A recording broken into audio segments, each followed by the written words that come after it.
if I live one more day, or if I live to be 100, to me, the night sky will never be the same again. Somewhere out there, where no other man has ever been, is the only man who ever chose the world he wanted to live in. I saw his eyes. They were blinded with starlight, but they were brighter than any eyes I ever saw. I heard his voice. It was a whisper, but clearer than any voice I ever heard. I have a message. I have a message for all mankind. And then it broke. But I can't remember. I can't remember what it was. What was the message? He's out there now, somewhere beyond time.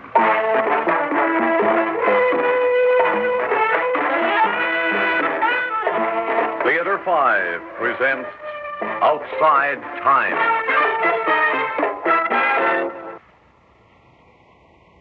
The same. Watching this old Betty Grable movie. Watching an old Betty Grable movie? Yeah, on a little portable TV. I had it sitting up there in the dashboard. I know, All but of a sudden, this commercial comes on. The guy in a white coat says, "Now watch this amazing demonstration." And? I watched. Next thing I knew, pow! Look, you can't watch television commercials while you commute. I found that out. You can't read a newspaper. No. The only thing you could do while you're driving is listen to the radio. Yeah, well, that's all I intend to do, boy. Just as soon as I get out of traction.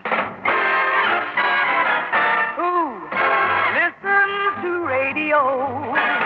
No matter if it's summer, winter, spring, or fall. Who listens to radio? Only 150 million people. That's all.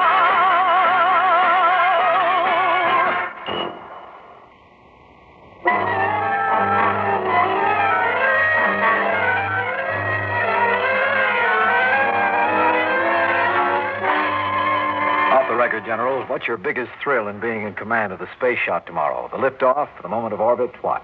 Well, actually, Colonel, my biggest thrill is right now, before the event. How do you mean? Well, tomorrow we're going out a little further than man has ever gone before. Not just further into space, but further into man's experience. Tomorrow I'll be busy in my own small way behind the scenes. But tonight I can marvel at the endless hours of preparation that make this possible. Why, it's the culmination of all of mankind's ingenuity since he learned to make crude instruments out of stone, to control fire, to split the atom. I see what you mean, sir. Yes, the real thrill is in the awareness of all the preparation. The feeling of being a part of this marvelous precision. The feeling that we're prepared for even the unexpected. How about you, Captain Terrell? You're making the flight. Well, I guess I feel about the same, like everything's been done that can be done. Tomorrow? Just going along for the ride.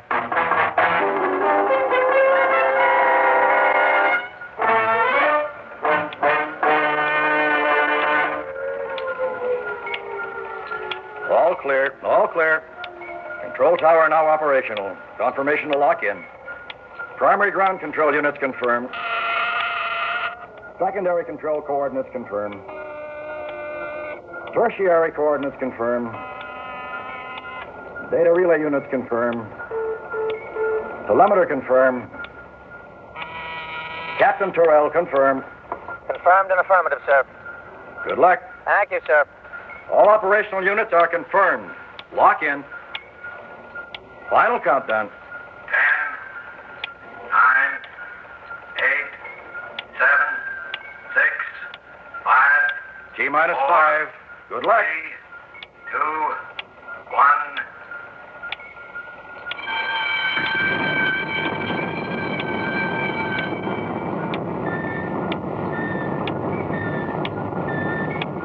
Perfect.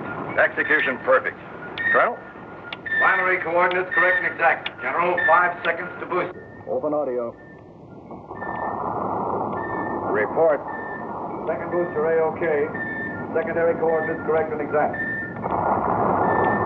Report. Third booster A-OK. Tertiary coordinates correct and exact. Pinpoint. Orbit, sir. Captain Terrell. General Pearson speaking. Everything perfect. Pinpoint precision. Report. Thank you, General. Affirmative and operational. Our instruments will be tracking you from here on in. Colonel Winter, Dr. Markson, and Professor Myrdal are here to handle your reports. Report now to our psychiatrist, Dr. Markson. Captain, describe your sensations and emotions. Moderate exhilaration, general calmness, no functional impairment. Regarding exhilaration, any dizziness? No, sir. Describe your exhilaration both subjectively and objectively. Subjectively, lightness, pleasure. Objectively, not symptomatic. No nonsense about that, young man. Your thoughts? Technical thoughts. And pleasure of being the center of attraction. He's entitled to that. A feeling of, well, here I am. Approaching high point, sir. You are approaching the outer edge of your orbit. Do you feel strange in any way? No, sir. Reaching point maximum. Tell us your sensations, Captain. Well, sir, at this moment, I feel perfectly... Tyrrell? Tyrrell, where are you? He's disappeared. Tracking. It's off screen, General. That's impossible. Terrell, this is General Pearson. Come in. That's impossible. Is something wrong here? No, General. All ground instruments are operational. Are you sure? Positive, sir. It's the capsule. It disappeared. Well, it can't simply disappear. Myrdal, Professor, what could have happened? My needle jumped off the graph, General. There was no explosion. It's simply gone. It can't be. It can't. Well, it's gone. Simply gone. You mean it vanished into thin air? It would be more correct to say into empty space. Thin air, empty space. Well, it has to be somewhere. Could somebody have a secret weapon, a way to dissolve our capsule in orbit? No, not unless they've made some unbelievable advancement. No, impossible. Professor, are you sure this thing couldn't have crashed to Earth? Impossible. It would have been on our tracking all the way down. It never went down. Well, it either went down or it stayed up. Where's the capsule? It must have entered some radiation belt with properties we're unaware of.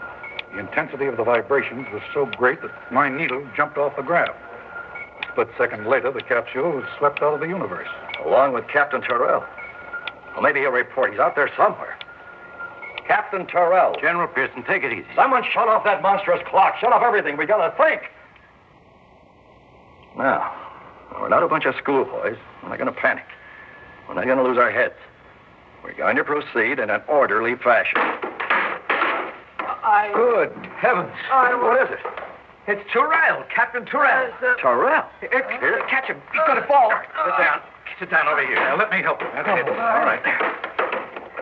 This can't be. It just can't be. I turned my head and he's here. How is that possible? I was facing the door all the time. It never opened. Check security on that. Wait. He's trying to speak. He wants to say something. No. Take it easy. Take it easy, everyone. Dr. Markson, you take charge there. You must have a full medical report. A full medical report. You understand? Captain, I want you to try to focus your eyes on my finger. Can you do that? No. Now, what actually happened? Exactly what happened here? Colonel? Well, sir, he just appeared in the middle of the room. Out of nothing, out of nowhere. His pulse is rapid and his breathing is shallow, but he seems to be all right. Now, we must have maximum security here. Nobody enters or leaves this room. Cut off all communications. Seal off communications until we can make a coherent report. Now send out one message. Say that we're in communication with Captain Terrell. Well, that's true in a way. Wait. He's still trying to say something. I talk. I can't understand. His pupils are not dilating properly. I don't believe he's able to see. He is blind. I see. No, he says he can't see. See that. He says he can see everything. He's very excited, sir. Hysteria, I suppose.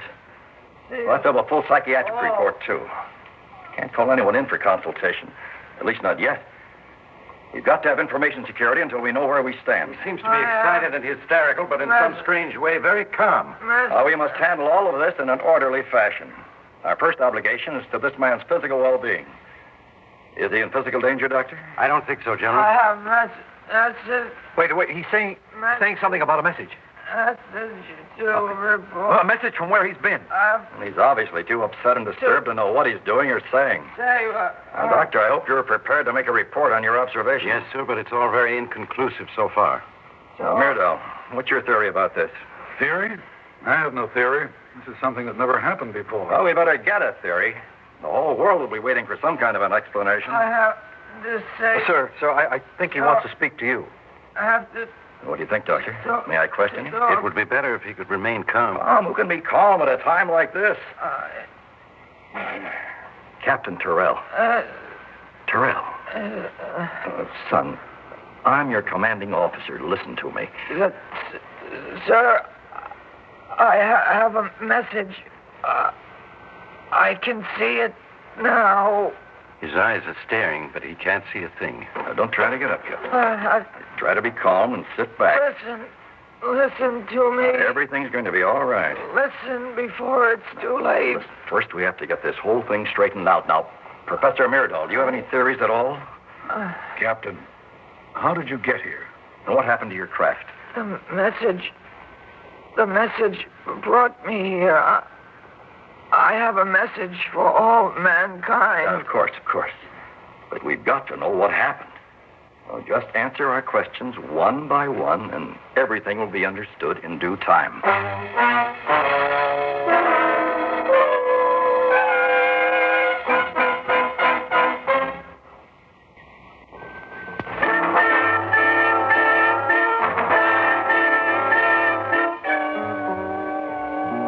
Just answer our questions one by one, and everything will be understood in due time. Well, you got to release a report of some kind. I've got to tell... Well, I think he's becoming more coherent, sir. got to tell you while I can still see. His eyes are becoming clearer, sir.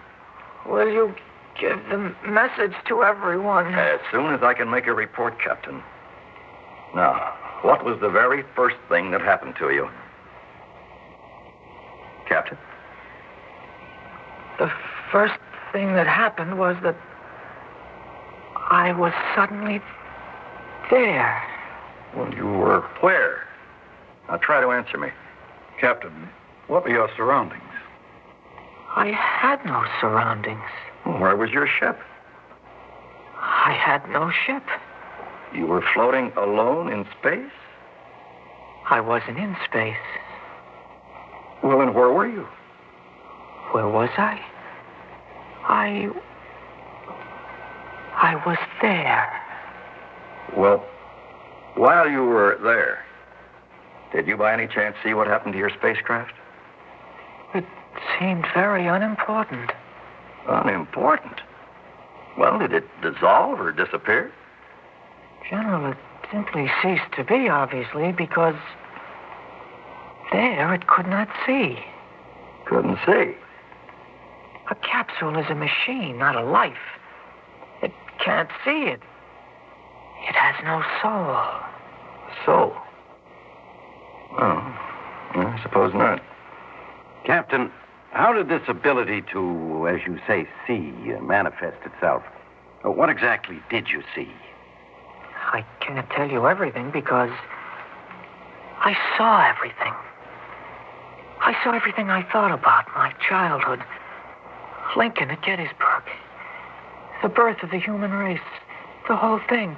Past, present, and future.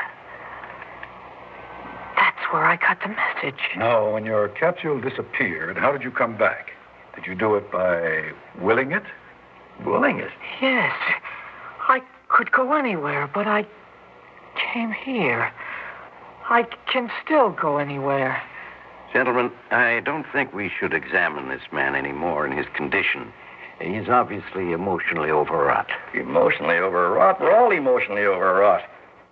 We got to put together some kind of a story. Yes, but if you encourage him in these fantasies, you may make it impossible for him to return to a normal state of mind. I can't go anywhere, but I came here because of the message. Listen. I can't be responsible if you continue this. Listen. Quick, catch him. He's fainting. I've got him. Here, help me with him over to that cot. Now, he's in a coma. What do you think, Doctor? His pulse is still strong. I don't understand it. Well, let him rest here till we see what happens. Maintain maximum security.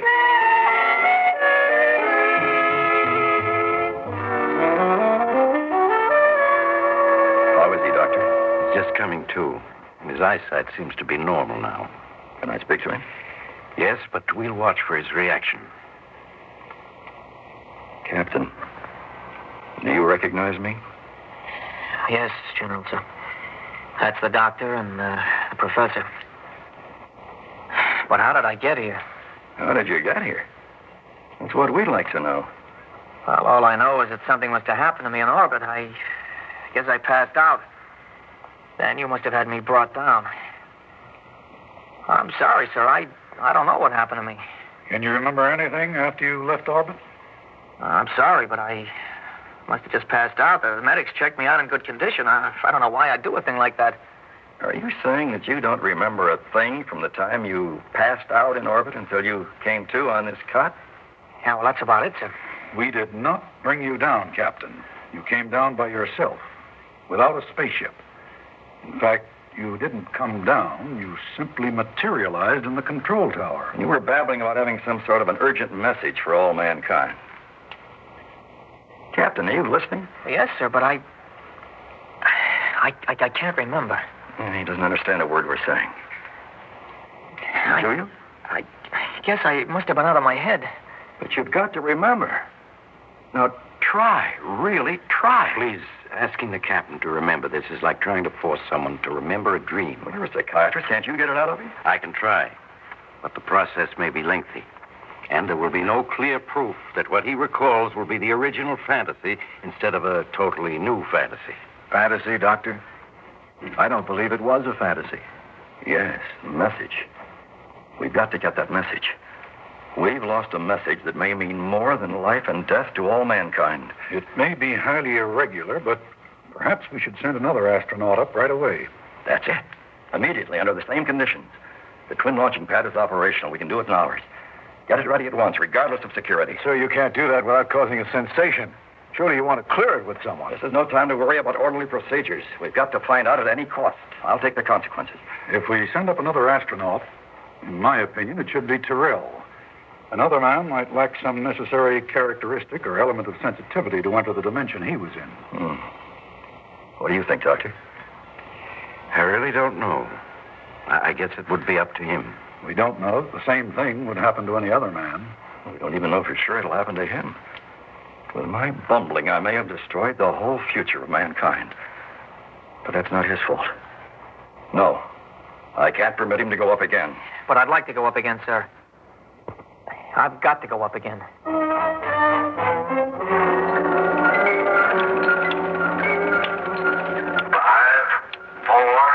3, 2, 1, 0.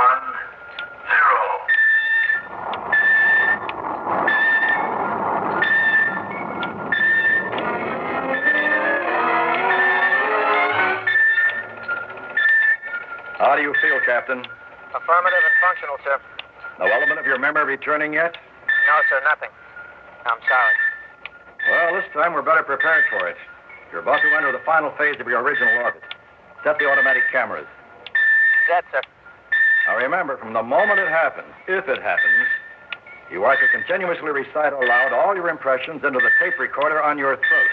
Even if sounds don't come out, we'll reconstruct your accents from the vibrations. Approaching point maximum, General. All right, start talking now, Captain, and whatever you do, don't stop. Well, sir, right now I feel perfectly...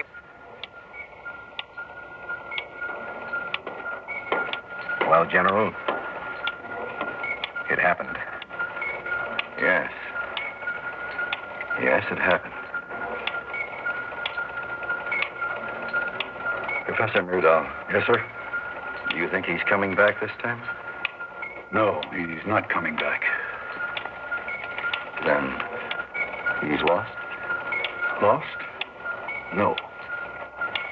Perhaps he returned to there, and he chose not to come back this time. It may be that we waited too long, General.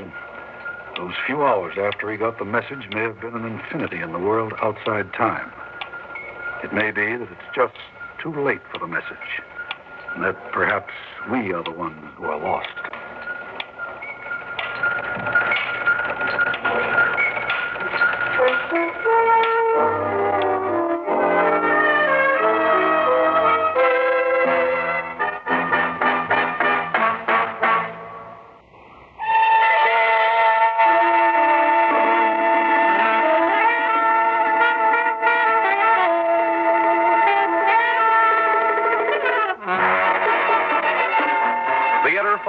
has presented Outside Time, written by Lawrence Weinberg and directed by Ted Bell.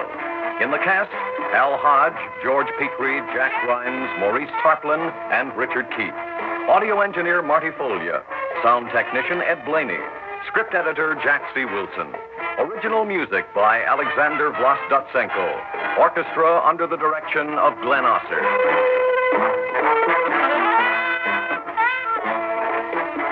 Executive producer for Theater 5, Edward A. Byron.